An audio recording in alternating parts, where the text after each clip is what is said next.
Welcome to episode 10 of the Rig Rundown. Very special one today. It's 10th show. Made it all the way to double digits, so it's cool. And to celebrate, we've got local hardcore band If It Bleeds in. Very happy to have you. Thank you so much for coming in. Cheers for having us. Yeah, cheers, lads. Yes. Cheers. So correct. Cheers. Virtual cheers. Yeah, shout out to Voodoo for sponsoring us for this episode. Special thanks to them. It's great to keep coming back here and doing it. You actually have a show coming up in here. You were telling me 10th of April? Yeah, 10th of April. We've got the semi-final Metal to the Masses. Oh, brilliant. So we're looking forward to that one. Who's that with? There's a band to be announced still. Okay. We've got Frayed Ends on it. Awesome. The fucking Lethal lads as well. Just after doing that. And Devilson. Yeah. Brilliant. Haven't called Devilson before, but Oh, they're cool. I've spoken to them before actually on this show in a wee segment, and cool guys. Like very theatrical if you enjoy like a bit of show going on. Like, showmanship, yeah. That's brilliant. And that's from Metal to Masses. And then next Saturday on the 29th, we've got a big one coming up in here. We're looking forward to the Life is Loud Crying tribute band show coming from Voodoo, which will be cool. And then Kidos is actually in here on the 26th of April with Delusional Silence. So that'll be fun. Nice. Lots to look forward Get to. all over it. Yeah, fucking right. That's cool. Well, yeah, guys, thanks so much for coming on. Normally we'll have a bit of a structure to the way we do this show, just sort of go down everyone, sort of through your history, what got you started, how you got started properly, previous bands, where you got going now, what you want to do next, and then where you dream to take it. So probably just run through all the standard questions and go through yours all like in order. Yeah, start with yourself, Patrick. What was the first band or artist that made you like fall in love with music or metal? Like, what got you started? Yeah, my earliest memory of like being in love with heavy metal would have been like way back in the day playing Prince of Persia on PlayStation, Godsmack, I Stand Alone, and an uncle of mine, he lives in Philadelphia now. Brian, his name is. He would have been big into this heavy metal, so like he was the one that put me on to Prince of Persia in the first place. But then I remember he like burned the CD for me. Yeah, and it was full of like Godsmack and Slipknot and like just loads of bands like that. That's like amazing. Metallica and stuff. And that's fucking cool. Like so a lot of people get a lot of their introductions, even in our last episode, it was Chelsea from Gush, video games. Hers was Guitar Hero. Yeah. When I was younger, it was Tony Hawk's. A lot of people get into music. A lot of WWE games have cool soundtracks. Yeah. Gaming, like Guitar Hero free, like that was the shit. Like there was no beating that. Godsmack was actually one of the first bands I seen live. They were amazing. Like the first time. Oh, you've seen them live in an arena? Yeah, fucking like 20 something years ago.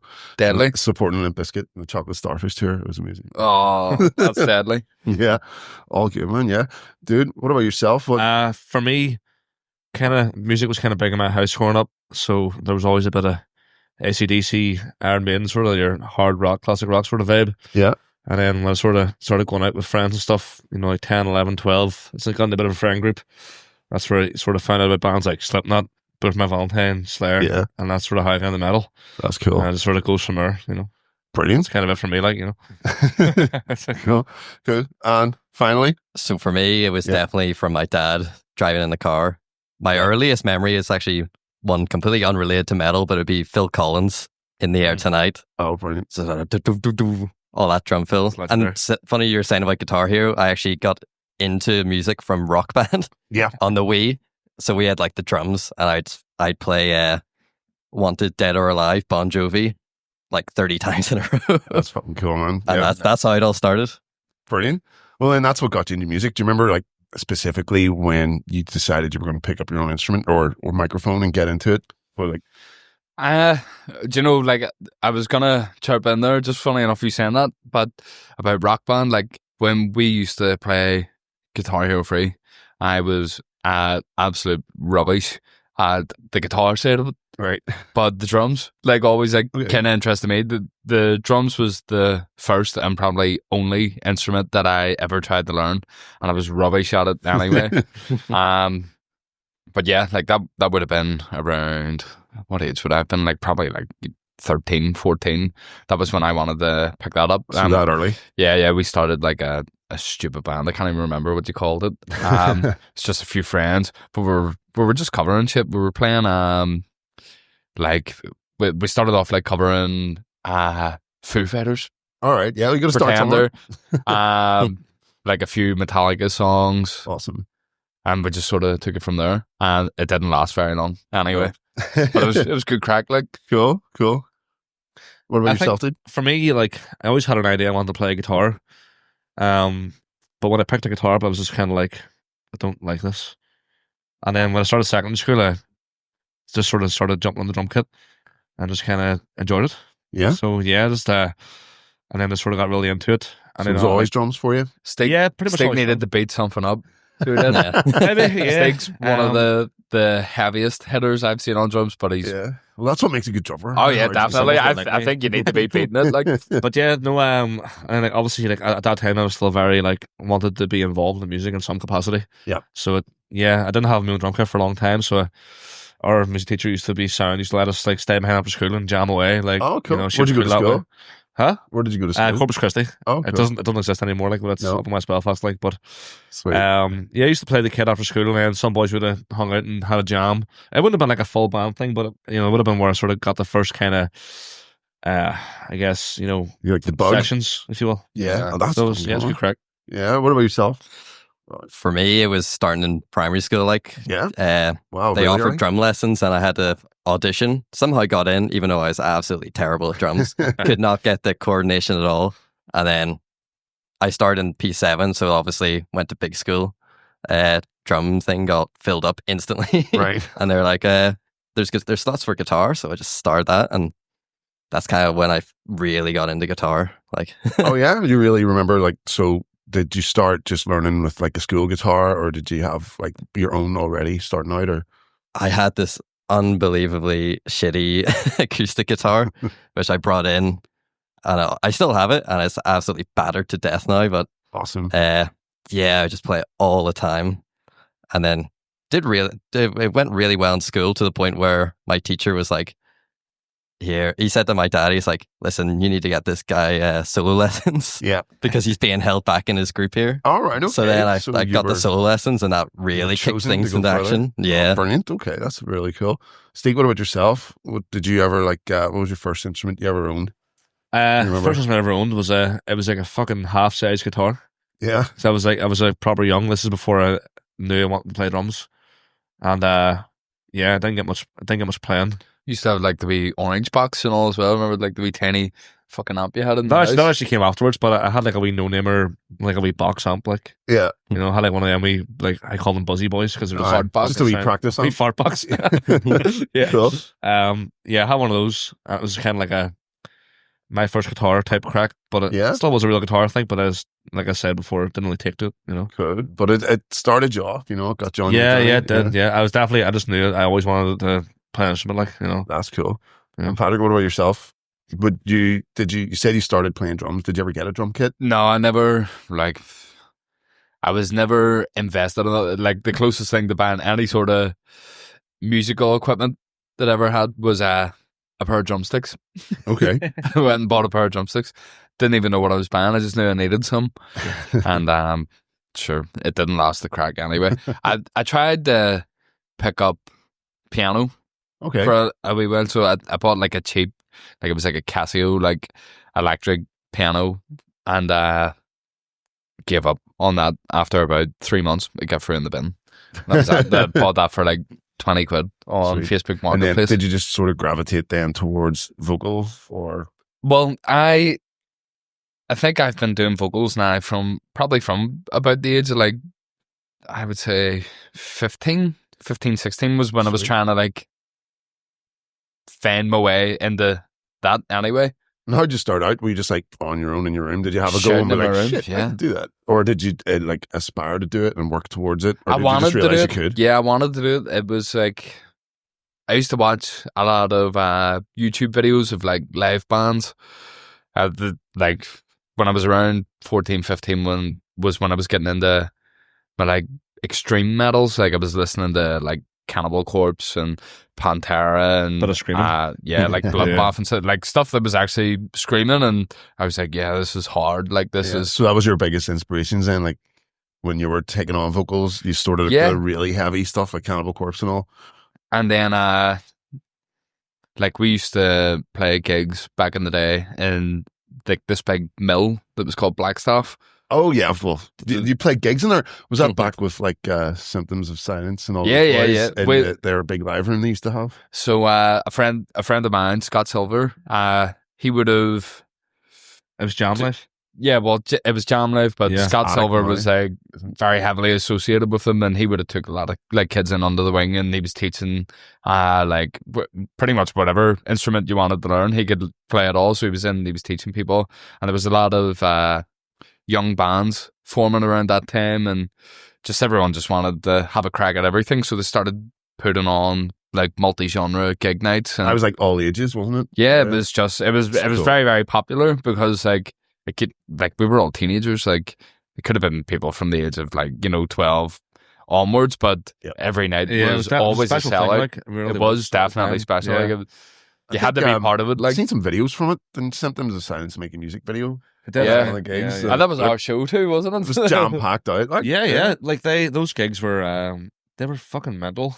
That's class. We used to. It's sad they're not on. There was a bit of a community there at the time, like, wasn't there? Like we used to oversell like for those shows. Like I think the venue couldn't have been more than like 150, 200 capacity. Yeah. But like by the time we sat and worked out like how many people had paid in, like you were talking like the guts of about 400 people there. Like it was like the room was packed, and then out in the hallway was packed, and it was just somewhere to go before it was a gig. Yeah, pretty much. Yeah.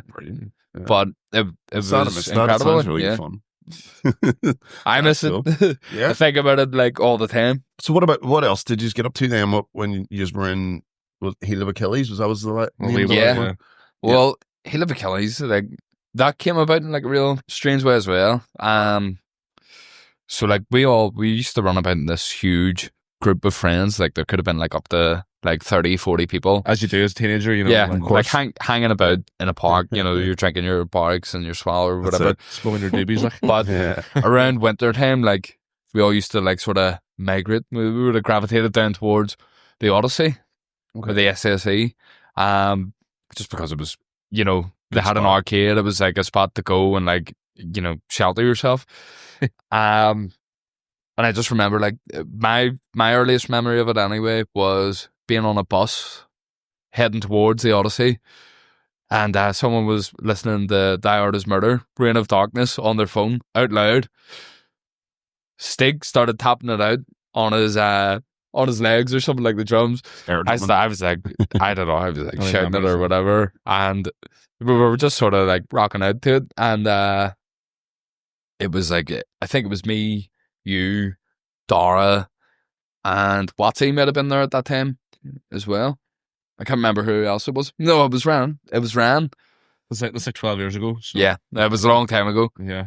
And we just sort of all like locked eyes across the bus where we're like, do you want to start a band? Amazing. It's like, and that was how Heel of Achilles started. That's really cool. And so when you started Heel of Achilles, what was your big inspirations then? Who were you looking up to? What was it would have been a lot of metalcore stuff. It was a lot of metalcore. It was like metalcore, deathcore, like would have been for Stig anyway. Definitely the likes of Parkway Drive was like a massive factor in it. I still rate their early stuff. Like I think, yeah. That's cool. It was a lot of Aussie bands, like In Heart's Wake. All the We Are Unified. Northlane, bands like that, and then we sort of like took elements from.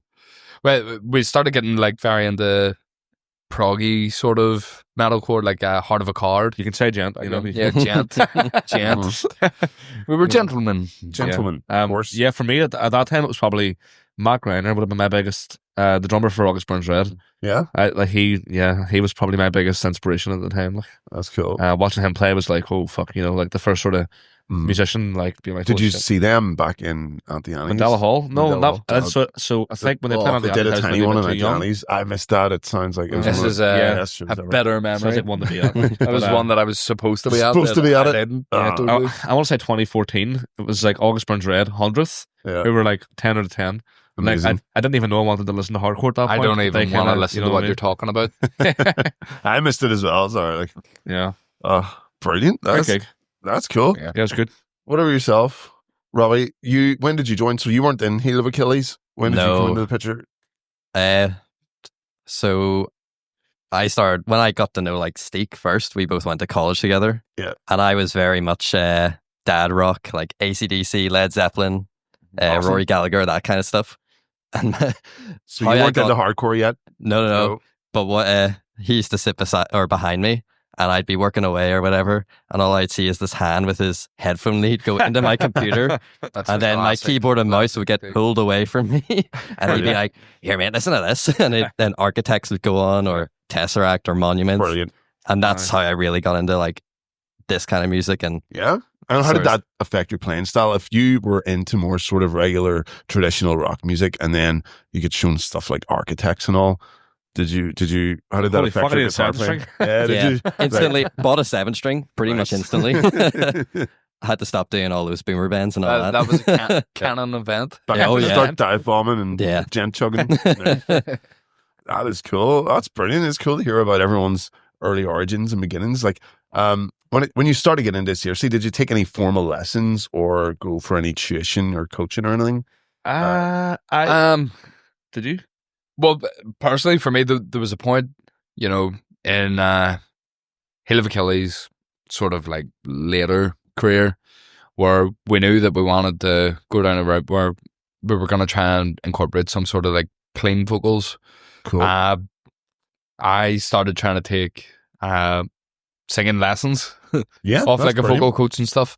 But we just it never got far enough with the band. You spent all the revolution points on rough vocals, like. Yeah, pretty much. Yeah, it's not a bad thing, like.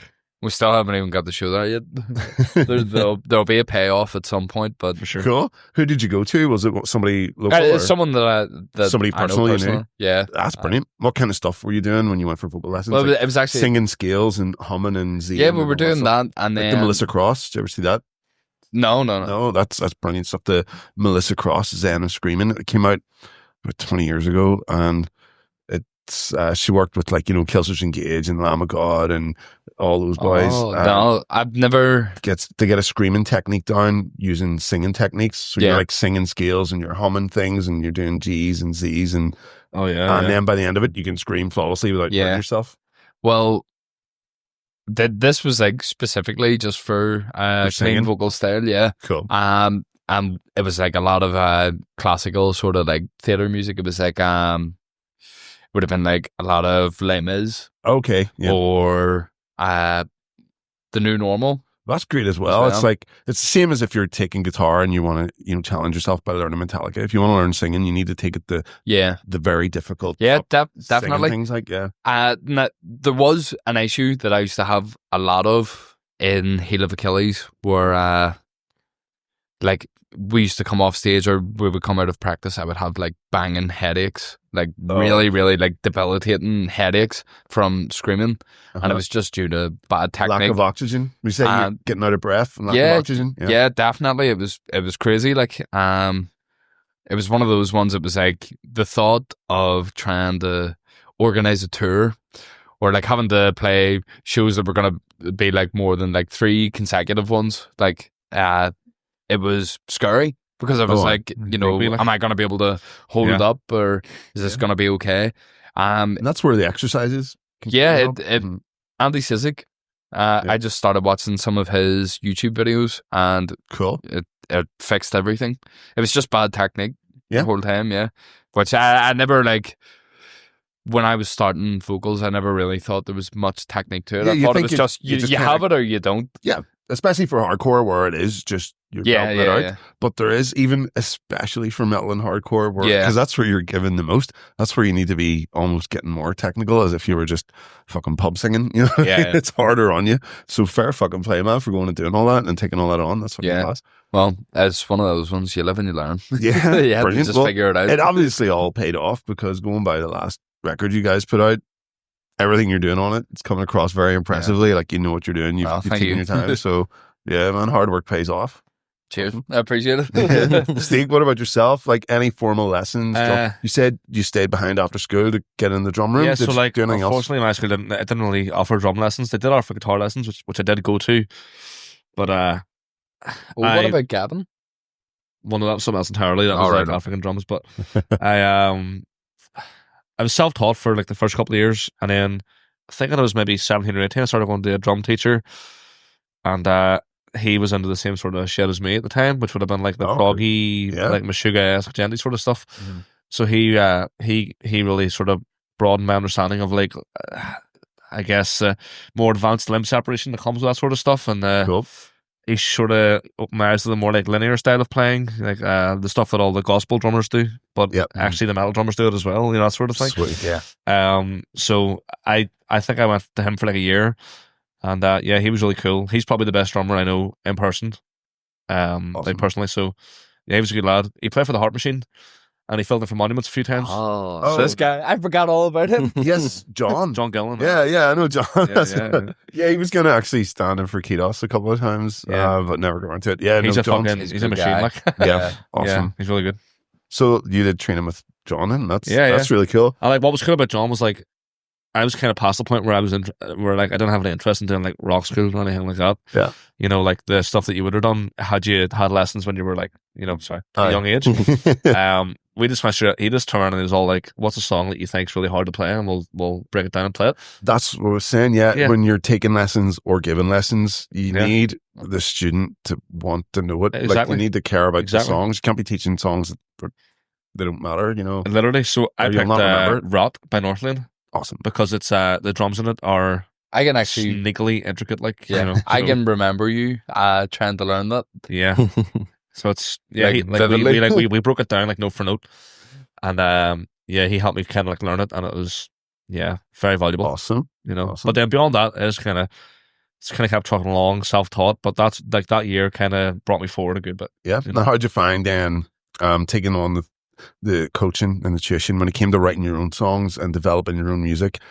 Honestly, it just like I think it just kind of spurred creativity. You know, like I was getting ideas that I didn't get before.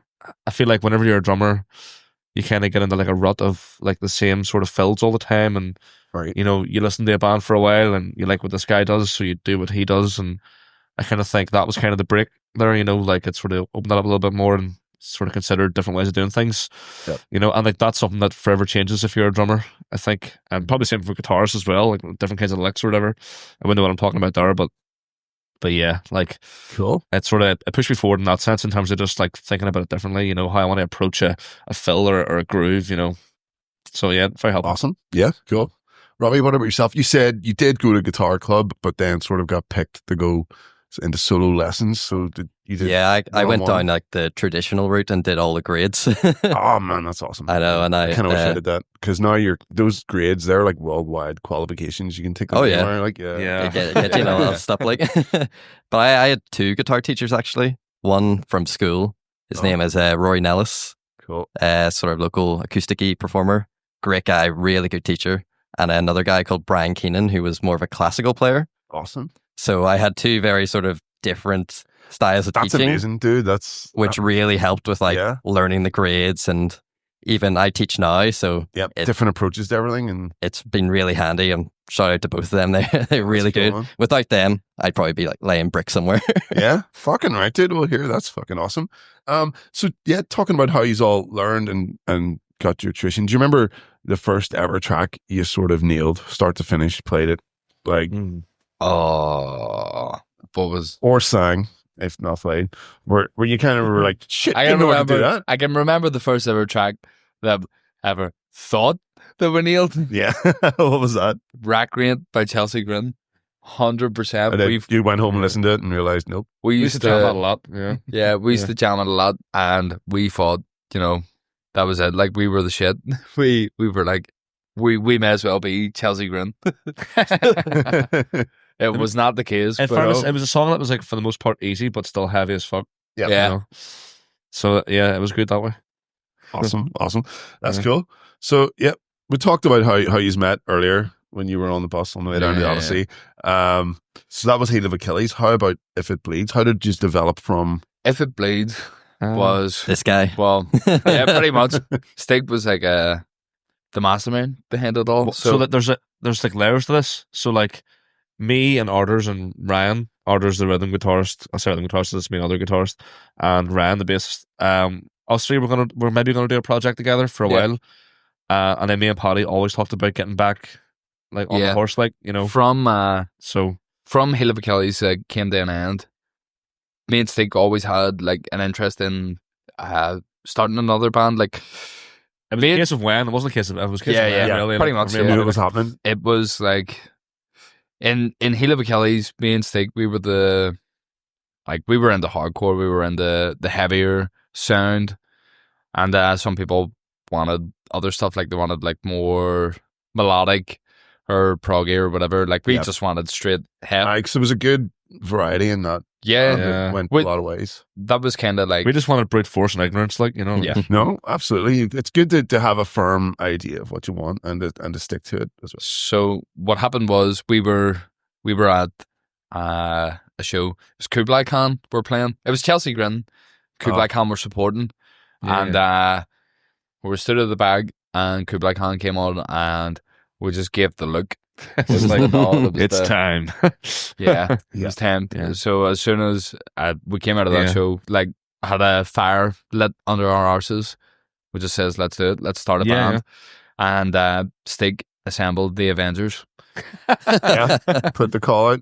Well, like, you probably know yourself, like, if you I know you've been in bands for a long time and you've been in different bands, but like, if you go through a period of like not being in bands or not playing shows and you go to a fucking good show, dude, it gets you in the mood to go and start a band. How to get back to it. So like me and Paddy were obviously already like in the project, and then like I've said before, me and Arders and Ryan were doing different stuff, like seeing if we could get something together.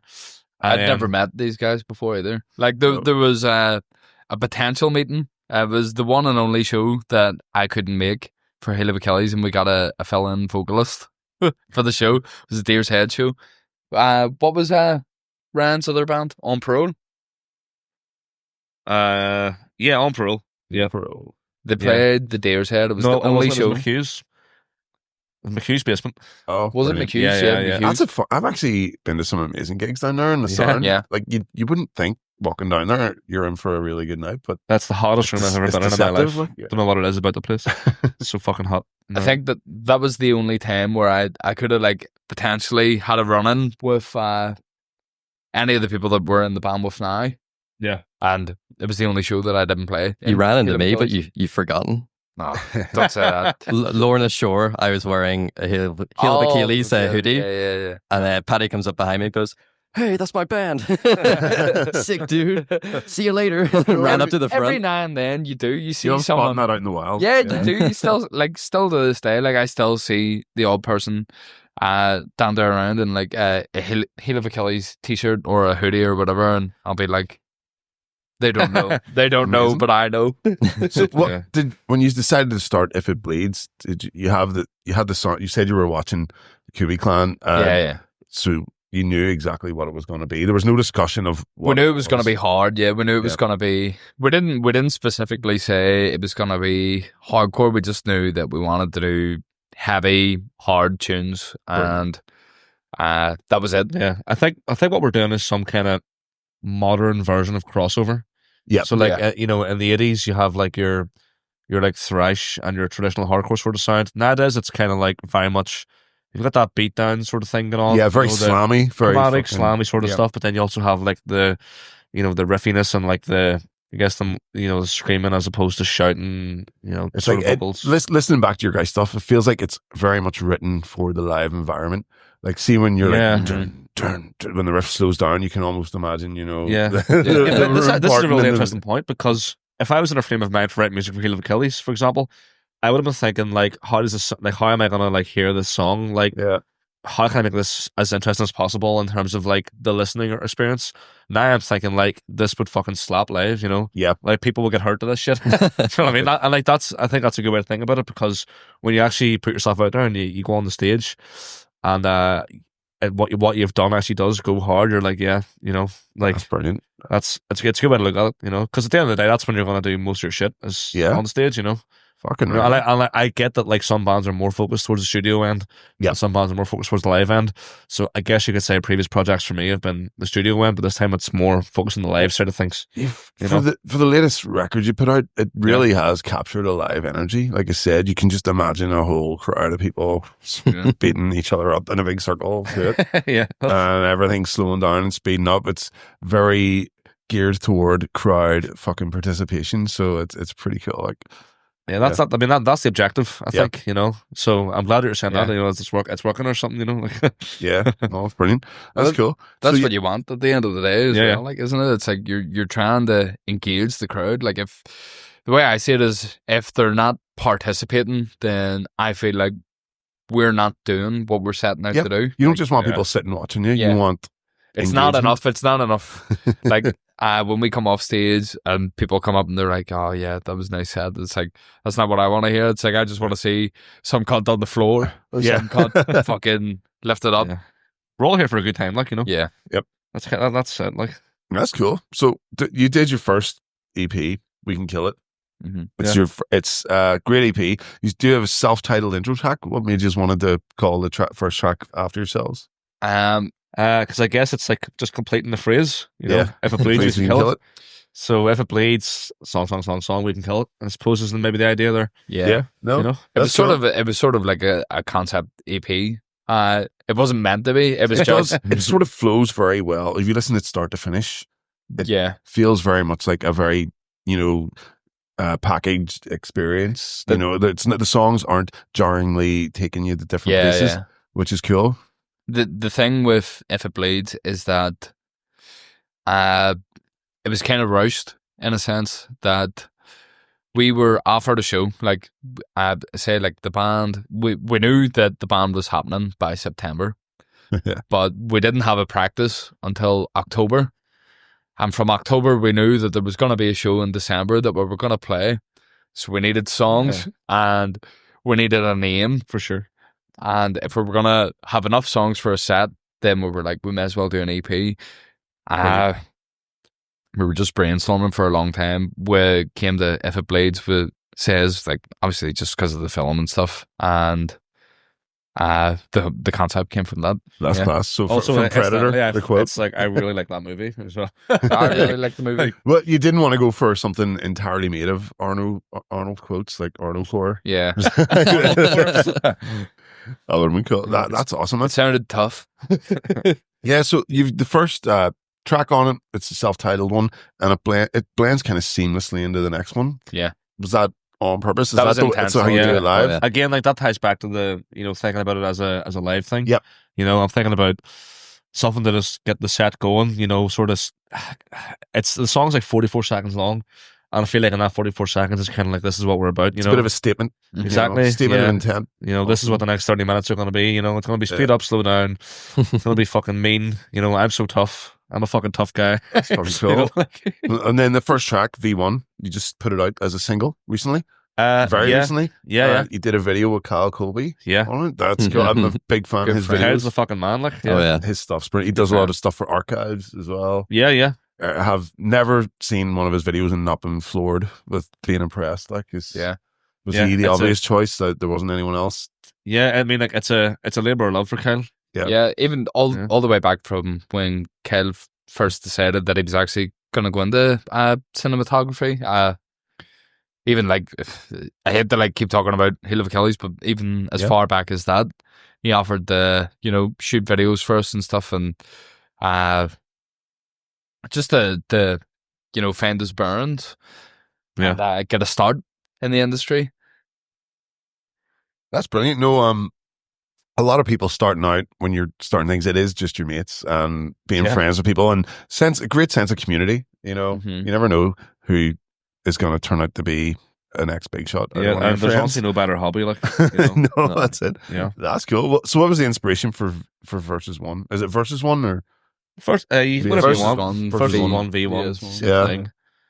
I mean, the inspiration, like, a lot of the lyrics are kind of class based, you know. Yep. Kind of like, you know, I'm so fucking pissed off that, you know, year on year, I'm fucking worse off, sort of.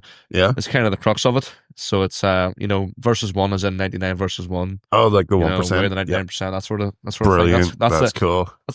Excuse me. That's kind of the vibe of the whole EP. If you read into the lyrics, like, but. Yeah, that's probably the most on the nose. It's good to have a subject, you know, that you can get fully behind. That is a good subject worth tackling, not just some for sure. bullshit. Yeah. Oh, that's cool. Awesome. So Versus One, that's the first full song on it. Then it goes into Revenge. which starts off with like a really cool whammy thing. So actually, Yeah. it's not a whammy. It's not a whammy. Not a What whammy. is it? Slide, isn't it? It's just dissonance chords way up around the pulling 12th them. fret. Yeah. That's cool. Yeah. Do this. Nice one. Do that. Yeah. I don't know what I was doing there. Nice. So how did you go for that? So you just played dissonance chords up the neck? So yeah, the way we do it live is actually I play the lower notes, Mhm. and it sort of has that sort of stereo feel where artists will play the dissonance. So Maybe yeah. like the It's slightly yeah. cleaner as well. And that when way. you recorded them, did you just put the parts in separately and mix them nicely together? Just record all of it separately. Like Yeah, that's why enough. You guys actually, you did most of this yourselves, didn't you? You went to do the drums at JSR.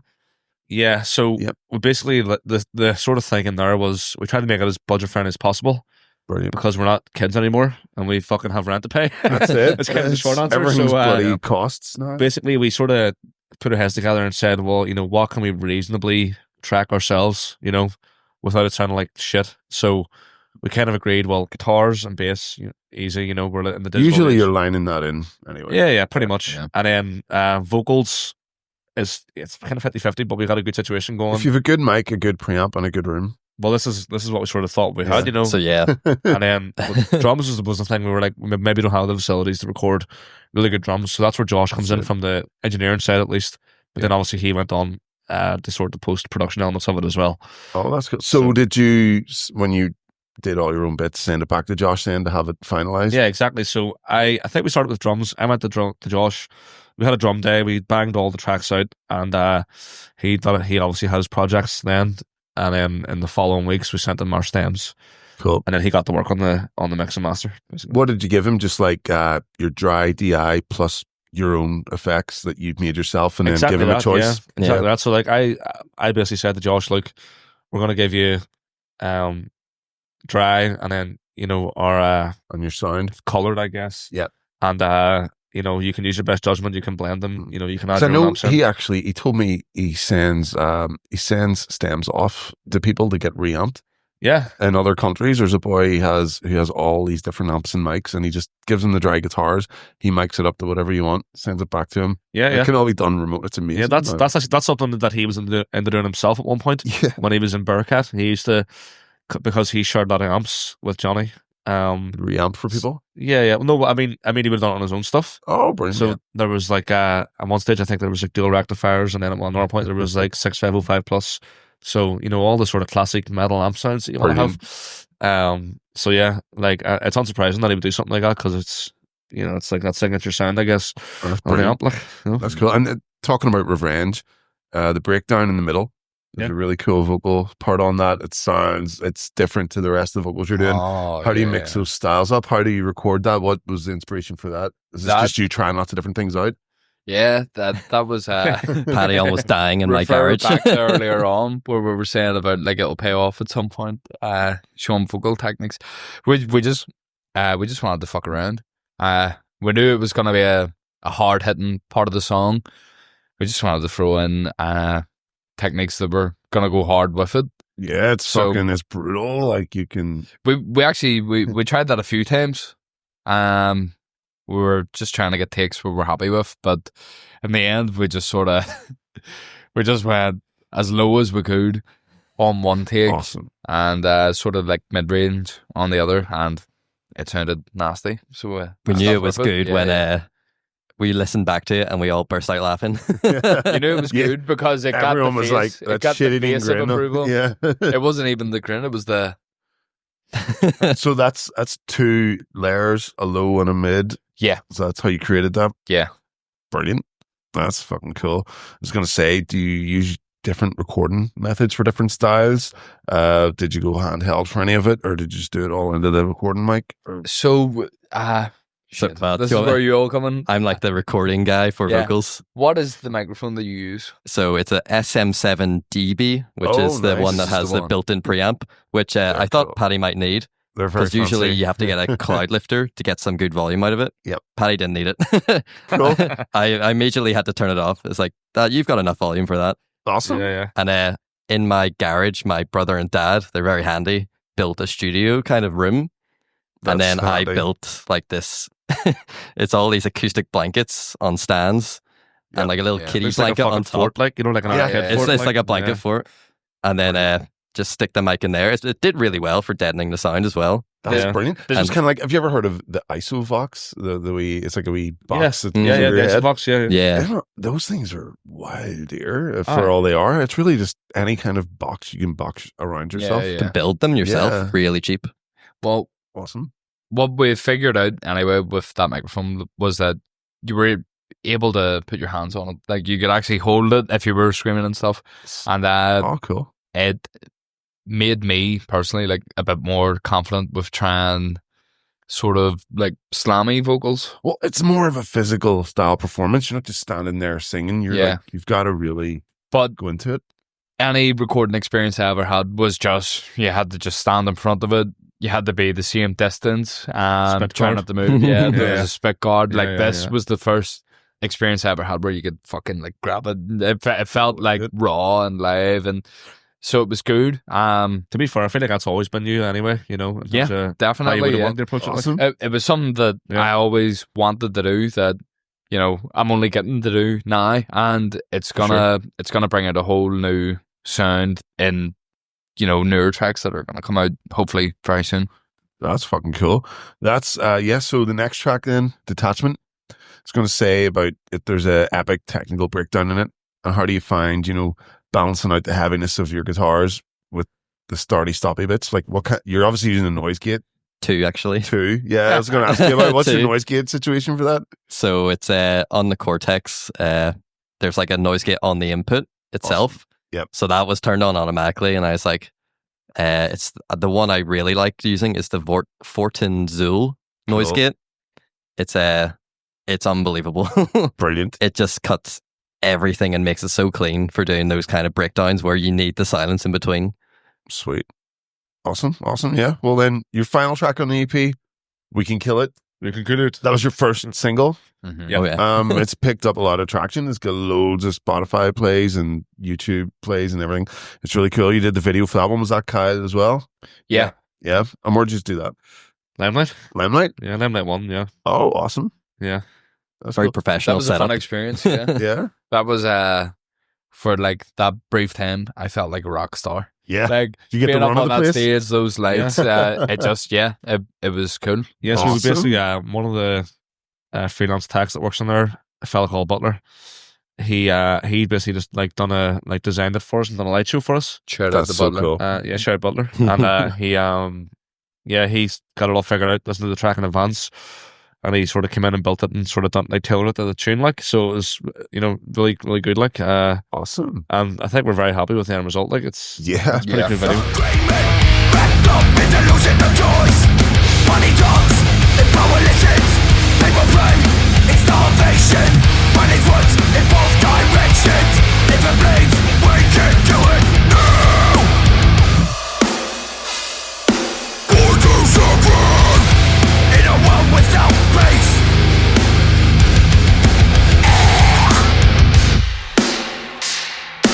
Born to wonder how life can be when they sink in. No, we're gonna end it now.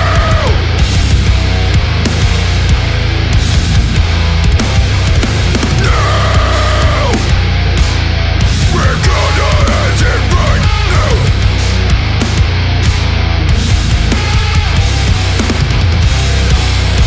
No pain, no more.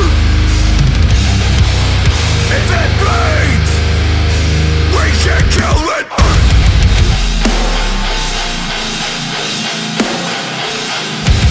I was going to say, it picked up major streams, and it's really successful. What do you think you owe that to? Do you think that's maybe just obviously, apart from it being so good, but all your work in your previous bands and building up this, you know, good community around us, you were able to sort of hit the ground running?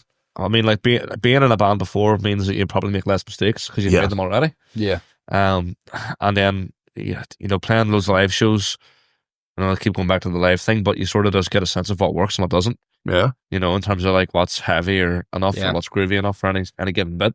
So there's maybe some of that at play, but I honestly don't really know the answer to that, like, in terms of like one word, you know. Yeah. Yeah. Well, good luck. hard work, Yeah. perseverance. What you just said there, like, I would say, like, out of the band, like, we probably had a good bit of experience with, or within the industry anyway, like, with being in the other band. Like, we were in that for 10 years. We made our mistakes. Sure. So we sort of, like, we knew, or we had an idea anyway. We had a rough idea of what we were doing, what was going to work, what was going to pique interest, what wasn't. And we've just been trying to sort of, I kind of think your outlook's important as well, right? Oh, yeah. And Heat of Achilles, my outlook was like, I want to be a touring musician. Mm-hmm. Yeah. My outlook now is I just want to have fun. Yeah, I just want a bit of crack. Like, make songs, enjoy having. Yeah, I feel like we do that there. Everything's just better.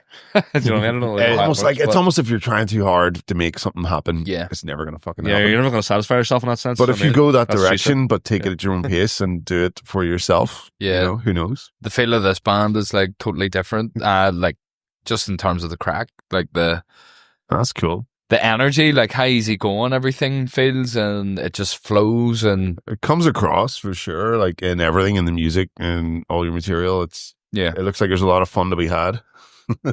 That's cool. That's what we're about. There's no arguments as well. Anyway. So you did, like, apart from drums and Josh's, you did everything yourselves. Yeah. DI'd everything, guitars and bass. Was that through the Cortex, were you saying?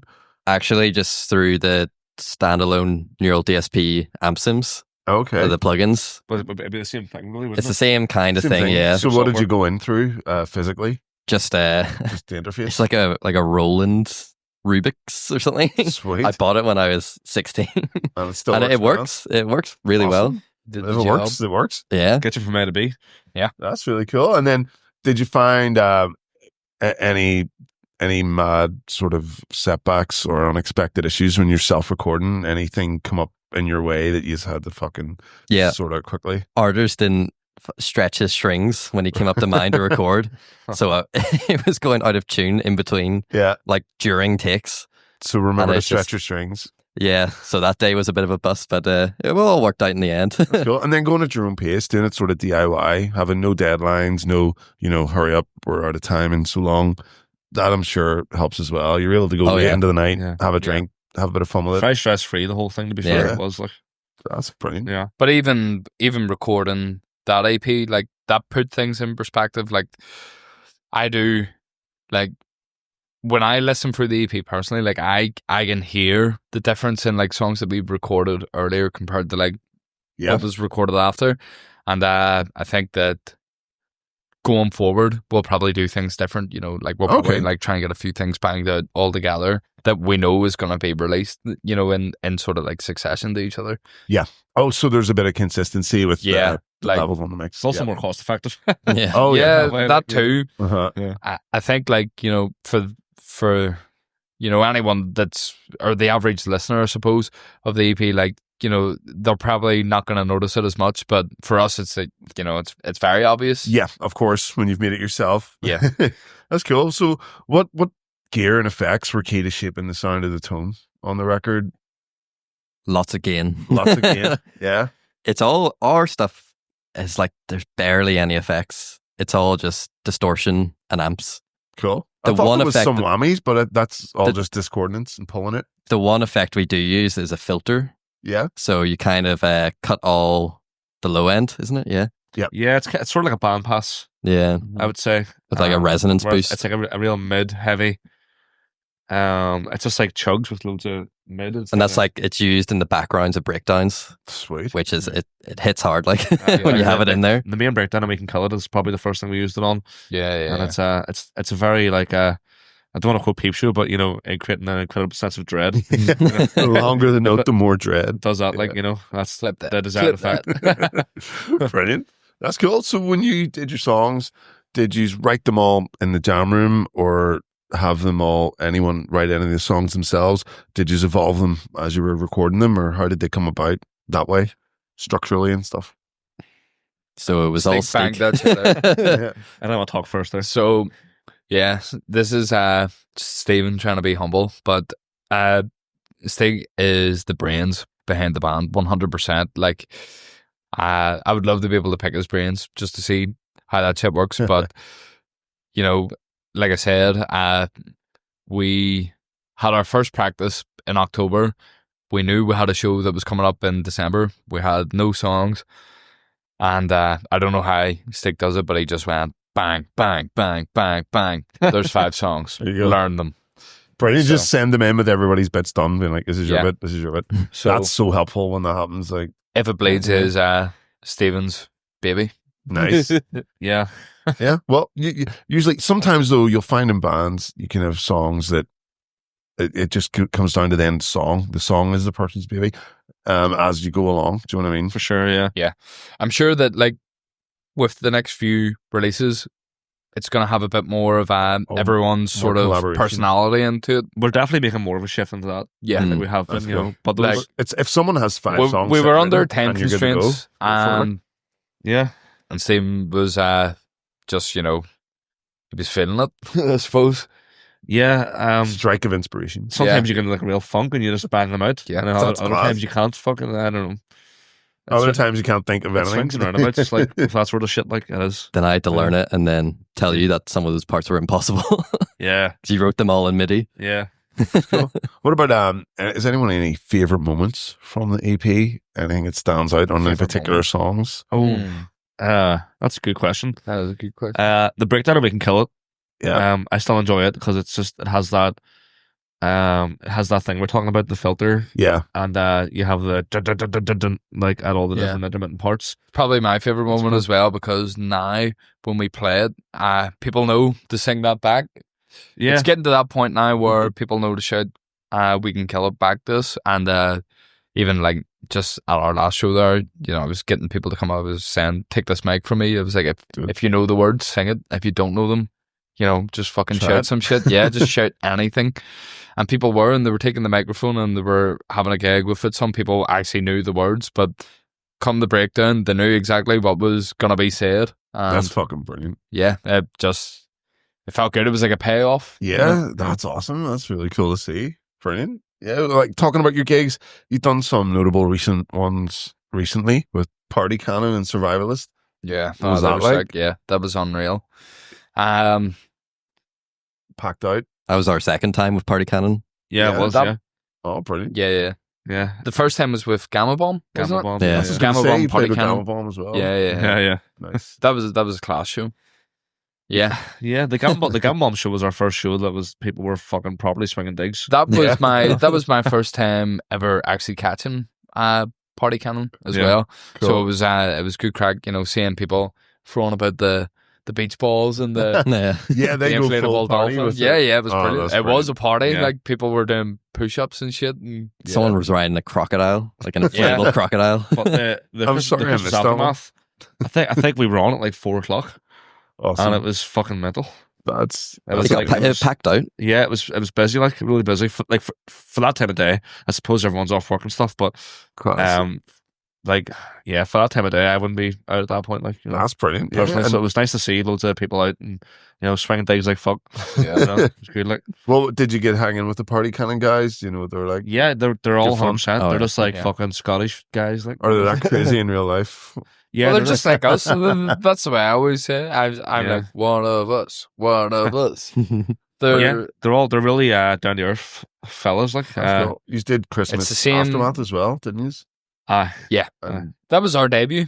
Our debut that was show. First ever show. Yeah, well, it was Christmas we played both of them. Just so there's any confusion. Yeah, well, the first ever Christmas Aftermath. That was our first show. We caught wind of it that it was going to happen. We were going to be the opening band, and no one had anything to go off but, you know, a logo that we had a friend of a friend throw together in, you know, 2 seconds.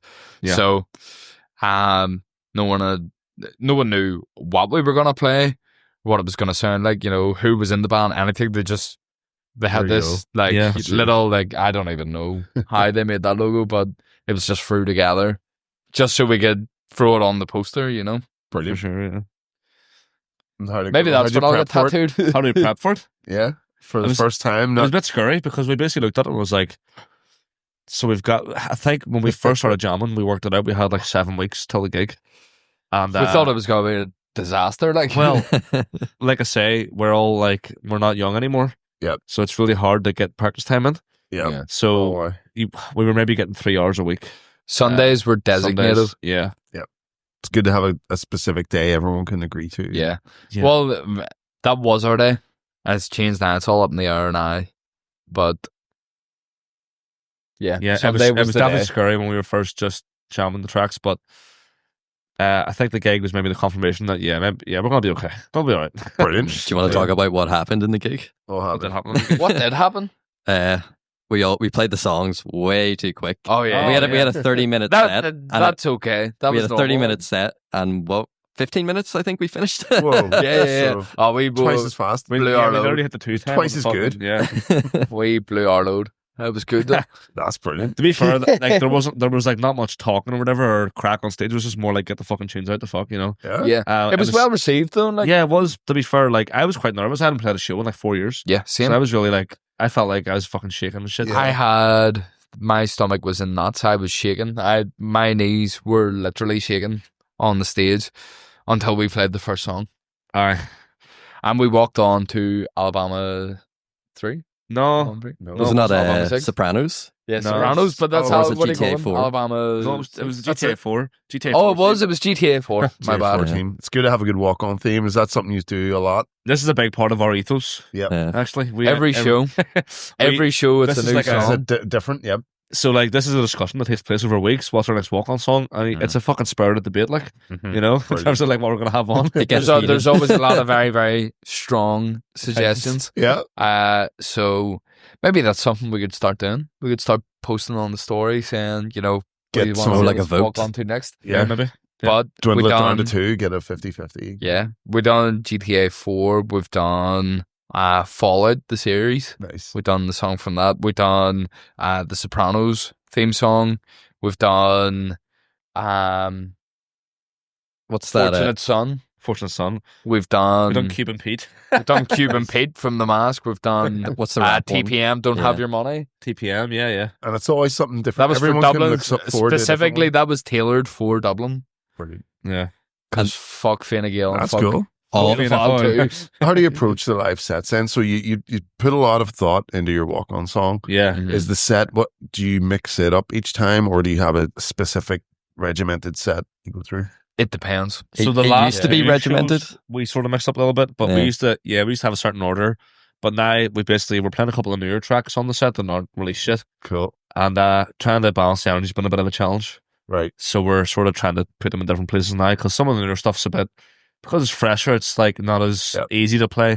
Maybe easy is not the word, it's not as familiar, you know. So we're trying to balance that energy, you know, playing some of the Cool. newer stuff on the early part of the set and then stuff towards the end, just sort of trying to spread it out nicely. So it's been a bit of a challenge, but I think we're going the right direction now with it, you know. Nice. Mhm. Nice. Any Mhm. pre-show rituals then before you go on? Panic. You know what? No. Shots. See, Yeah. lately, Confusion. there actually has been a bit of a pre-show ritual lately. I don't know if you have noticed it yet. There's been a lot of fucking hugging. We've been Yeah. we've been embracing. Hugging it Gotta out. hug your Do you know bros. what I mean? like, Yeah, definitely. And it feels good. I It's like cool. it. And Good. double vodka So- Red Bull. Yeah, Also. lately I would say like the past 4 or 5 shows. I think every time I've hugged every single member of the band before going on to play, or there's been like at least A a brief group hug. knuckle touch. Yeah, there's been something. There's been some form of contact, and I need it, and it's part of the ritual now. What about And anyone I else? refuse to play if I don't get it. Anything else? Any specific drum or guitar warm-ups? So I started doing stretches Yeah, same. because I'm an old fuck now. It's good. It's good to be limber. It's, I've started uh, doing First, my- the gig, my first gig we played in anti-seasick here, I warm-ups. had like a bad carpal tunnel. Oh, I don't know, like my forearm seized up and it scared the shit out of me. So oh shit. I give it a good stretch, even in practice now, as much as I can, and it Yeah. does help. especially in the cold. Yeah. Oh yeah. It's Cold's fucking the city. worst. Yeah. My one's a bit weird as well. Looking, I hate doing it because people are looking at me like, "What are you doing?" It's kind of like you do this, and you. So I'm just standing there doing You this. think you hate Figure it doing out, your Stretch warm and up? everything. Do you know how much I hate doing my warm up? I have to sit while you're all tuning and I'm going, Or is it that one? yeah, literally. I hate it.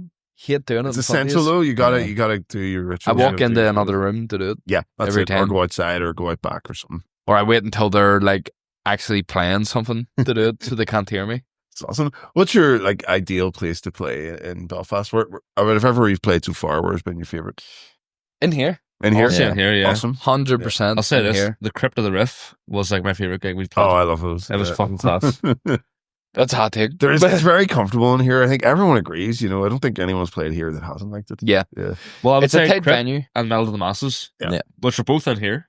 Brilliant. Class. And I don't know what it is about this venue. It's like there's some sort of energy in this room. It's just fucking rock and roll. This place. I Yeah. mean, like you could pay people are here and they're down for the tunes, like you know. Also, the stage height works well for our Brilliant. stuff. It does, yeah. Oh, And like yeah. the fact that you can get so close There right was- up to us. There was a boy at Crypt of the Rift on a backflip off the stage, Fuck. and Oh. I think he hurt somebody. Like Oh, he Yeah, front yeah, flipped yeah, he onto did someone's already. He had knee. someone's Don't know knee, if yeah. it's room one of for these wedges were on the acrobatics floor at one point at our last gig as well. You know, Yeah, yeah. I think that's a marker of a good show. Yeah, be careful putting your foot on those. They're not all bolted down. Yeah. That's good. But Anyone also else? get on the stage. Oh, yeah. Is everyone welcome in your shows? Is Anyone, listen, Anyone? it doesn't matter what the this is crack official is. confirmation? It's like, You're all yep. welcome. You're welcome. Get on this stage, jump off it, jump on someone's head, backflip off If you have a it. heartbeat, like If you're- you you're have a like- heartbeat, you're Oh, yeah. welcome on this you're one of the stage. lads. Yeah. Brilliant.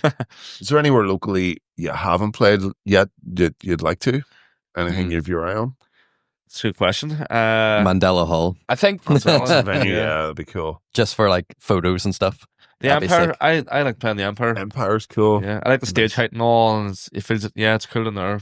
You know? Nice. And I'm not sure how it works Personally- for our kind of show, like, but personally, I would love to play an open air show in the skate park or fuck. Bridges. Iron Bridges, Or yeah. Bridges. Yeah. I would like to be there. I would like Or- to see more open air shows. Yeah. Or yeah, like I would small open hour shows. Yeah. I would also Mhm. like to do T13 one day.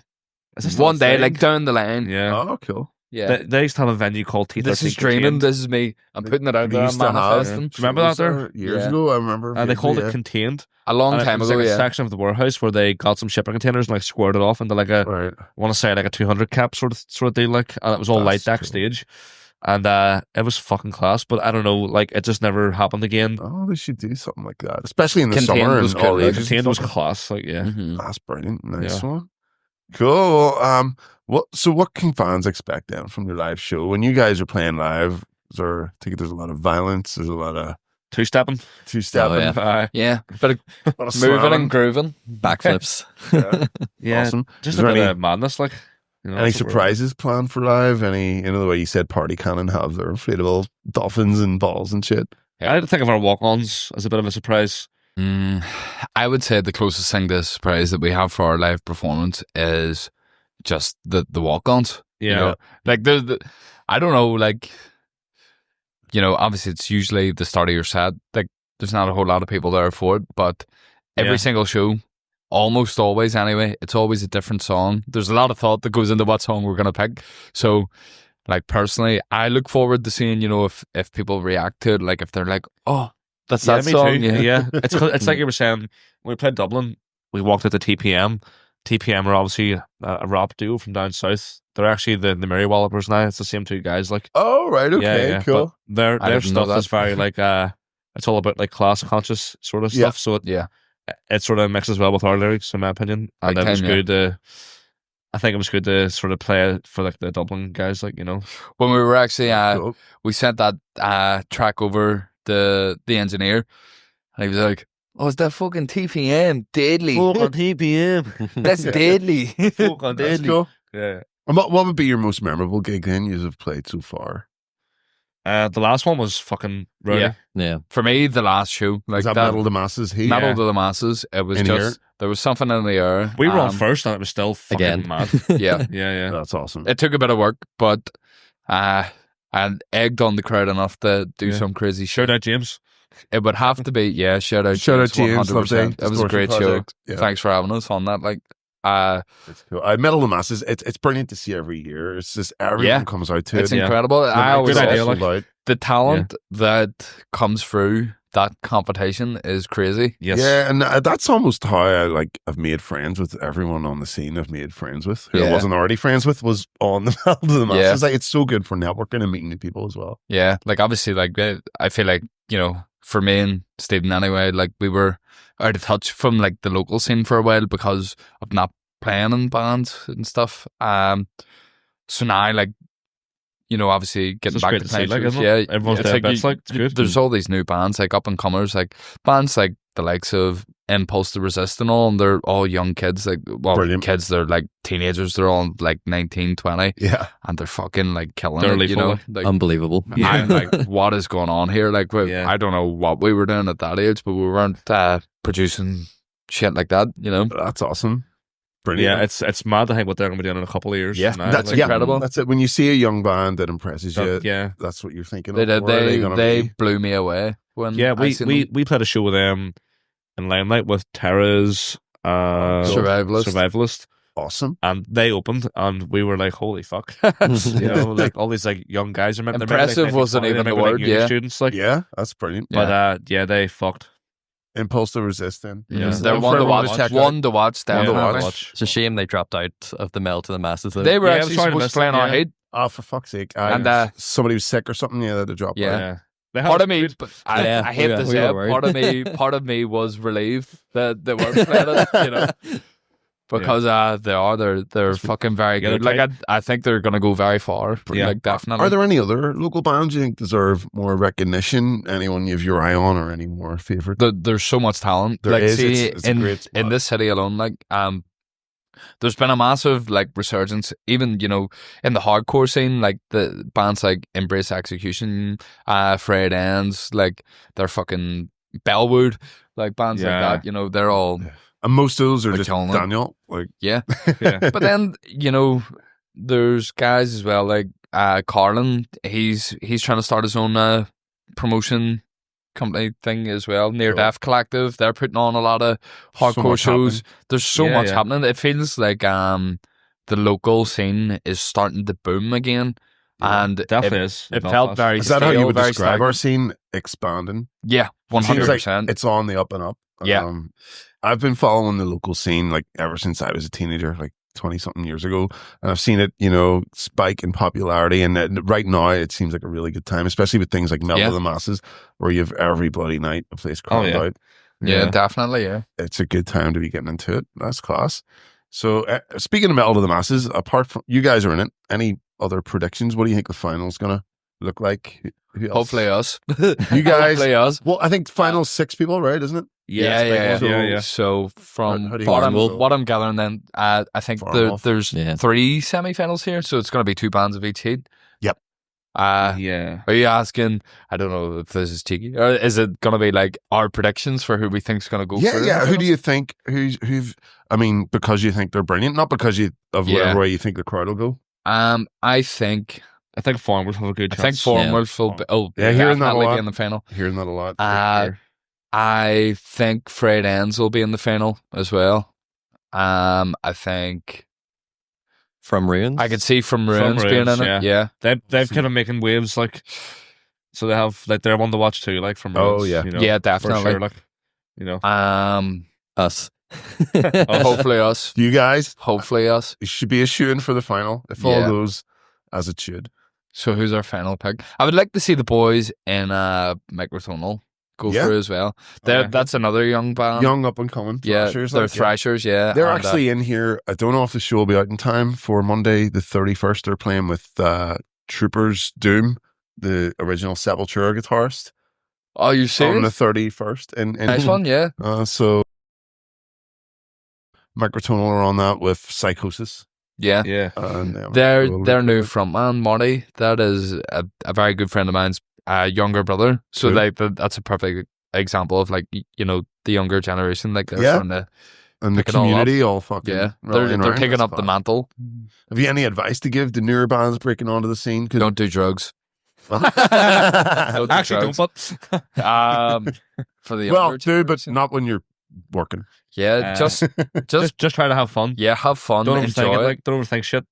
Persistence. You know, Keep going. Keep at it. start it because you want to have fun, because it's like what you love. Yeah. It's what I you're think into. if you're working, you may as well just be sat at your fucking. Just see it for desk, what it is. you know See what it I for what it is. You're having fun with your mates. You know, that's all it Brilliant. is. You know. And the thing is, like, you know. people like it, you know, when it's genuine. And you can tell when it's genuine with bands. Like, there's a lot of shit that comes out now that it feels very forced and like they're Yeah, just it looks like writing for the four sake of- people that are standing there all doing different things. Yeah, You don't it want may as that, well you be know. like a fucking AI generated Yeah, song or just sometimes. Like, pros. or whatever. But no, that's There's like no heart, no soul to it. Like just fucking enjoy it and love what you're doing and go out and have fun. Yeah. If he's had a dream lineup for if you were putting on your own gig with locals, Locals. I know you did one in the Limelight there with Archives in Ireland last year. And I love playing with if you're putting together a wee 3 bill with yourselves and 2 others, who would it be? Ourselves and 2 others. I love Embrace Execution. Oh yeah, I love awesome. the energy that they bring Yes. to the stage. 100%. They get people moving, you know. Yeah, they do. they've got the moxie. You know? They've got it on stage, and fucking Gavin's just like a catwalk model as well. He's nice to look at on stage. He's a pro wrestler. Yeah. He's got it all. He's the champion at the minute. Yeah. Fucking, I see there. He posted he was fucking he's doing shit like, and it's class to see. Cool. But Embrace Execution. Yeah. Yep, definitely Embrace Execution and another band, Impulse, I would say. Impulse to Resist. Yeah. Here, that'll be a fucking sweet gig. Yeah. Like, that would be deadly. Impulse and Embrace. Yeah. Do you know what the problem is? It's like you're spoiled for choice at the minute. Like there's a lot of friends so much too. Yeah, like I almost would have said Nowlands as well. Well, I would say that Nowlands, because they're doing bits. They won the last Battle of the Masses, and for good reason. Like, you know, I know they're fucking groovy as fuck. EP number 2 at the minute. Yeah, I'm keeping tabs on it. I don't know if I don't even know if I'm allowed to say this, but like, they've asked me to feature on a track as well. Oh shit! So I think I'm going to be on a track here. Nice. One of them anyway. Yeah, because it was actually Gavin from Embrace was on the first EP, so I would keep up a little. So I'm taking up the mantle now. Yeah. I think there's going to be a guest. I'm representing the hardcore scene, the Belfast hardcore scene on Nederland tracks. Awesome. Well, yeah, you brought some equipment to show us. Yeah. What did you guys bring? Tell us a little bit about what's here. Do you want to go first? Oh, you want me to go first? Sure, yeah. Okay, I'm going to nerd out for a wee second. So I just recently got new guitar. It's a Schecter Tau 7. Nice. It's a John Brown from Monument signature guitar. Awesome. Unbelievable. Yeah. It was one of my dream guitars, like Swamp Ash body, Wenge Paduk neck, baritone scale length, stainless steel frets, Schecter USA pickups, 3-way toggle switch, what do you call it? Push pull, volume knob, and all that. Oh, cool! You got this coil split, hip shot, and open gear tuners. This on the most recent EP. No. Oh, okay. So we're gonna hear it live then. Yeah, it's been used twice now. I think Dublin was the first one. Yeah. Party Cow. And the other one I used for recording was just like an Ibanez RG and like 10 other numbers or something. Okay. They're all like that. How do you find upgrading to the Schecter? Great. Yeah. One thing with like the Ash body is a lot lighter. My Ibanez is very heavy. So you're more aerodynamic now on stage. You can feel it on your neck, but that one's really nice. Awesome.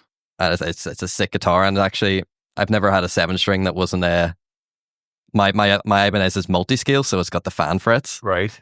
I think I kind of prefer just the straight frets. Straight frets? Yeah. Awesome. It's a lot nicer, I think. It's a very impressive guitar, dude. Yeah, it's awesome. Cheers. Fan frets are just and we look forward to hearing it live. On your next show in here. Was it 10th of April? 10th of April. 10th of April. Thursday. Be here. Is it Friday? It's a Thursday. It's a Thursday? So got moved. Yeah. That's something we should tell people because they're normally Fridays. There was a fuck around with this. So what we heard from James was that just like the venue got double booked. Mm-hmm. So it happens like instead nearly happened to us earlier. Instead of fuck, that was crazy as well. Instead of moving it to a different week, they decided to keep it the same week and just move it back a day. For the Metal of the Masses is a tight schedule. Like they have to get it all banged out because the final has to happen when it has to happen. Yeah. Hopefully, it being on a Thursday won't affect people coming because we can tell people now it's Thursday, right? What is it? Semi-final 2, semi-final 3. It's 2. Is that? I think it's the second one. Semi-final 2 is a Thursday, not a Friday. Oh, fucking don't forget. Like it's all Fridays. In fairness, like it's probably going to affect every band, so it should even out. It'll affect every band evenly, but I would say just make sure and remind everyone, because people from Belfast go out and drink on a Friday, and you tell them all of a sudden it's a Thursday and don't remind them, they're not going to remember that. So like, when we agreed to play Metal to the Masses, like there was never any intention of winning anyway. It was just, we just wanted to play shows. So, like at the end of the day, this band was formed that, as we just want to play fun shows. We want to play and, have crack, and fucking hopefully people have crack while they're watching us, Yeah, say they will. And so as long as we show up and people's here and they enjoy it, then, that's enough for us anyway. That's brilliant. Yeah, and you've brought some other equipment, Robbie. So you didn't just bring your new guitar, you also brought your biscuit tin. My biscuit tin. Oh no. Are you saying the snare or the Cortex? Yeah, biscuit Cortex. Tin. Oh no, we're first. We're still on me. So yeah, quad Cortex. I used to be like an amp and sort of pedal guy. Yeah, what amp did you have before you went to the Cortex? I had actually what our other guitarist has, although he has the slightly better version. It was a Victory Kraken preamp. Cool. Oh, so one of the pedal board? Yeah, it was one of like the pedal board preamps, and I just went into the effects return of whatever amp was on stage usually. Sweet. But now I have never bought a pedal since buying that. I'm hearing this. Everyone that goes for the neural Cortex, the quad core, they are unbelievable. No turning back. Like, that is it. That is the best. And just the fact that I can go on my phone and be like, oh, that £3,000 amp, that's mine. It's like, I've just got it. Oh, this other £4,000 one? Yep. And you can just plug straight into the house system and the house monitors. You don't even need a backline. All I need is an XLR. Just one XLR. That's impressive. It's so nice. It's the same for actually Arter's rig. He has the Victory Kraken preamp with a cab sim. So he just needs one XLR as well. Our setup is just a couple XLRs. I mean, it's one great mic. cranking a big amp behind you. It's awesome. It's an awesome feeling. But so is putting your entire rig in your backpack and sauntering off with it without having a fucking vehicle and luggage. I fucking wish there was a way I could do that. Well, have you not seen these the air drums? Yeah. The wee air. Oh yeah. That'll be the future. Like, hopefully, not even need a kit. I mean, if it gets good, 10 years time, I'll fucking do that. Yeah, in the future. I think we're a long way off that still. Like, aren't we? Like any sort of real decent electronic drum equipment anyway. Or it'll be like, in the future, it'll be like, Robert Downey Jr.'s Iron Man costume from Iron Man 2, where it just opens out in front of you. You just throw a wee something on the ground and a drum kit opens. Yeah, that's what you want. Like. So good. You could do a changeover in like 5 minutes. You'll be like, just throw it Jarvis, set up my Mapex kit. And just let it fold out. That's what you want. Yeah, man. that'd be nice. But in the meantime, what is it you're using? What are you...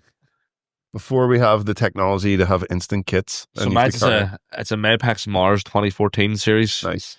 Nightwood. So it's just basically like black wood. And it's a nice kit. I'm a bit of a metal boy as well. So I use all metal Bisons. Have done for years. But my snare, which I brought today, it's like my favorite piece of my kit because it's a Mapex Black Panther. So it's hand hammered brass, and it just it's quite impressive looking. Sounds like a biscuit tin. It's just so loud, and it just cuts through everything. Like when we're practicing, awesome. My snare is so fucking loud. The snare that came with my kit, the Mapex Mars snare, was just like it was fine. But this one is it's the loudest thing in the practice room. Cool. And it works really well for our sort of stuff. It gets the chef kiss. Yeah, it gets the job done. You know what?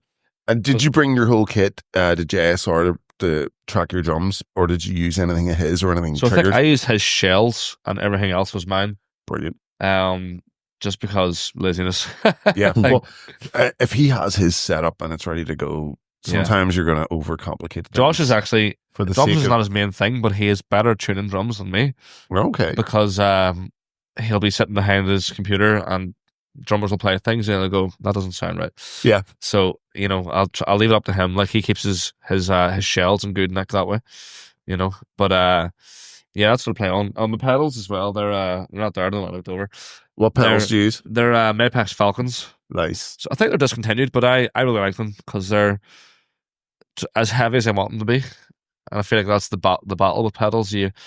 Some people like that where they don't feel like they're doing anything. Other people like kind of want to rattle your legs. Yeah. So it's a nice balance for me. It's the same, I guess, with guitar string action. Some people want to feel it. Yeah. Some people want light action. Some people don't want it. Yeah, exactly. Yeah. So it's the same for drum. Awesome. It's a delicate balance to strike for sure.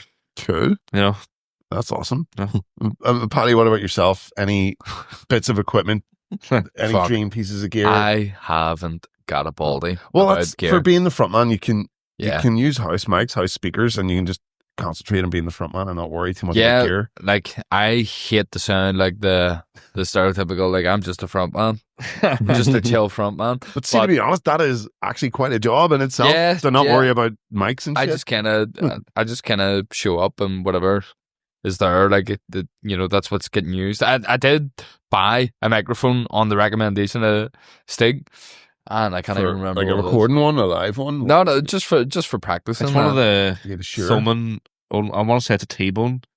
Maybe it's like a rip-off SM58. Yeah. But it's for practice and it sounds great.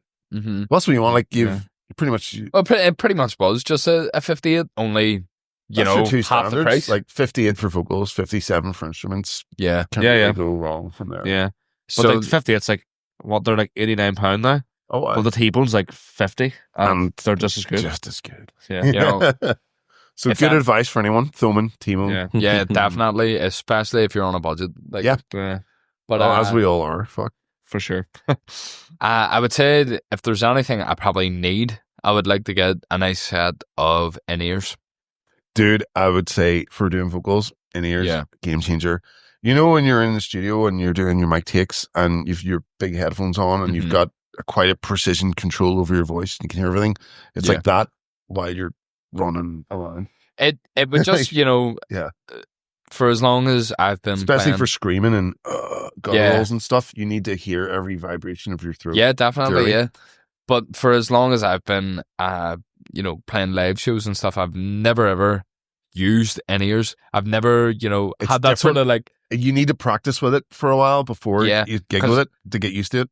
The way I always picture it is the rest of the band, like they're so in sync with each other. They know exactly what's going on at all times. It's like, I think it would take it up a notch for even just for live performance. For how technical your guys' stuff is, like you need to be on the fucking beat. You can't risk not hearing something. Not to mention that I also want to maybe try and start protecting my ears now as well.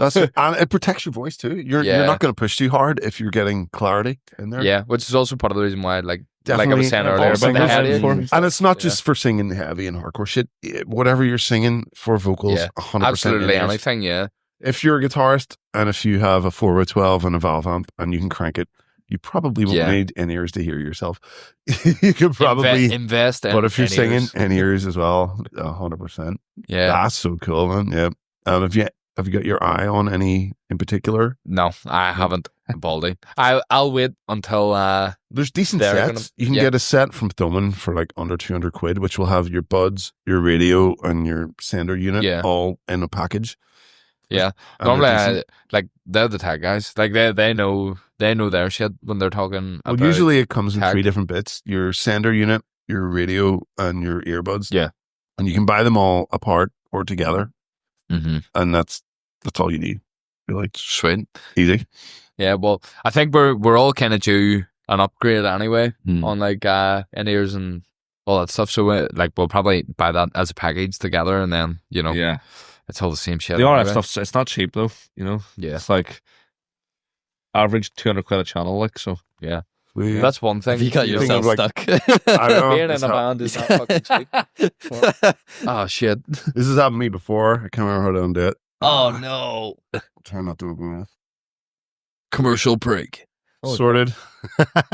Nightmare. Dude, that's happened to me before when I've been DJing in here and needing to change something and have a fucking cup stuck to my fucking... Nightmare. Just gotta quickly down it and let it hang. Yeah. So what's next then for the band? You've done your first debut EP. What's the plans for the next project, the next strike, then another single, another EP, a full album? Definitely more a single next, I think. Mm-hmm. Well, because you have an EP out, you've got a sort of quite a bit of material behind you. You can sort of come out. I'm sorry, I'm laughing at them and fucking all singing Pink Pony Club there. I can't even hear that because I've got stuff in. Oh shit! They're all proper belting it, like Oh, you hear all sorts of stuff coming from downstairs. I'm gonna keep on dancing. Next for the band, then. Next for the band. I think like single. Because you have an EP out, you have videos out, you can just push out singles. Whereas if you're a brand new band putting out one single, sometimes it might not be enough. You might need to put out at least 3 songs or. For me, there's like a body there, like, you know. Yeah, if you have a body there, you can just add to it one at a time. Absolutely. Almost as well, singles get better attention than EPs and albums. Yeah. Do you ever see bands that put an album out and that is probably our plan of attack, though. Yeah. I think, like we always said, after we got the EP out, you know, it was just going to be singles. Single. Maybe at some point down the line, an album. But I think we just want to, like, we sort of have the blueprint now, you know, like, cool. We have a few releases under the belt. We've played a few shows. Like, we can take away from it, and we know, like, what people like and what they don't like and stuff. We have stuff that we're sitting on anyway at the minute, and the plan is just to... Oh, can you talk about it? Is it similar vibe to the previous EP? Is it different direction? It's different, but it's a similar surprises? Vibe. Yeah, there's definitely a similar vibe. It's still hard as fuck. Yeah, it's gonna hit hard. It's music for baiting people too. Yeah, 100%. It's more honed, I would say. It's gonna hit home with a lot of people, I think. And do you mean musically or lyrically or thematically or? Oh, I mean, like, if you're from this fucking city, you're gonna feel it. You're gonna relate to it on a personal level, and I think we just want to go bigger and better with everything. Like, from here on, you know, we've got a few videos planned out. We've got a few singles planned out. We're sitting on a few singles at the minute, and we're just gonna get the ball rolling with them, and you know, we'll keep taking it as it comes. But hopefully we're playing bigger shows, better shows. Yeah, keep landing the good supports. Keep putting out good songs. Maybe win Metal to the Masses. Maybe our first headliner down the pipeline. Have you guys not headlining the show yet? Not yet. Not yet. Well, that could be something. Yeah, maybe we we're getting there. That's cool. Any sort of taking it upon your logical next step? Any dream aspirations for taking this into the future? Like, where would you like to see this? I would like to do a big tour, like a long tour. I would love to do, you know, maybe like a massive European tour, maybe like for at least a month. That'd be cool. I would like to be gone for a month. That is my big goal, my big aspiration. Yep. There's a lot of bands doing that from here now. You've the Crawling, Stranglewire. Yeah. Those guys are taking it internationally. Even our our inspirations, like Embrace Execution, are in Sweden right now. Awesome. Know what I mean? They're playing a festival. Like, that's, you know, stuff as simple as that. It's like, inspiring to see when you see your peers and people you know doing this stuff. Yeah. I think small term, maybe our next big aspiration will be make it over to mainland England. Like, we want to go getting easier and easier to do. Yes, 100%. Find another band and make friends with them or whatever. And then I would like to branch out into the European scene. And then America. The takeover. Yeah. Fuck you. Oh, that's fucking cool. Show Daddy Trump what's up. Amazing. Steve, Robbie, Orange Man. What about you guys? Any future aspirations? Any mad dream projects or things you'd like to see happen? Tour with someone like Speed or like Malevolence. Or Desolated would be sick as well. Someone that sort of like paved the way for this band, definitely. Kublai Khan would be a big dream one. Like. That would be a big one. Yeah. That's cool. Like actually, funny enough, you know, us being in Metal to the Masses, like if we somehow managed to win, you get to Kublai play Khan with loads of legends. Kublai Khan would be playing Bloodstock Festival. And fucking Trivium. Trivium, Machine Head. It's stacked. It's shout out Lockhorns. They're playing Bloodstock this year as well. Oh, fucking but like shout out Lockhorns. They're just on like the middle stage. They're just playing it like. That's amazing. No, which is fucking so good to see. They're incredible. Yeah, they're incredible. I've been a huge fan of Lockhorns. Back in the day, like it's cool to see that. Yeah, amazing. Yeah, that is awesome, guys. Yeah, well, I think that might wrap us up for everything, dudes. Thank you so much for coming in. Yeah. Tell us thanks all for your having us. stories. Appreciate it, like, Yeah, it's been great. I'm hoping our viewers have had as much fun as I had hearing about everything and learning about all your histories, what's been happening and what's coming up and what's coming next. yeah. Any final thoughts then before we finish? Is that inviting everyone to your gig, 10th April? Yeah, 100%. Get down, 10th of April, Metal to the Masses. We're in the semi-finals. Please vote for us. Yeah, 100% vote for us. Also, bring cash because we have a new T-shirt that's out. We've got It's new up T-shirts. there. Oh, yep, big merch. Is this available now? It's not available right now. Well, I It's love gonna this be- design. Do you want to talk about this design? You've got the cranes, you've got the knuckle duster. We wanted it to, strike home a bit. So we've got, me and Stephen, anyways, we're from the West. We've got the Westies Testies, the balls of the balls. Of course. We've got the dogs. We've got IIBBC, If It Bleeds Belfast City on the Brilliant. shirt. Keep it Belfast. That's it. And this can be bought now on Bandcamp.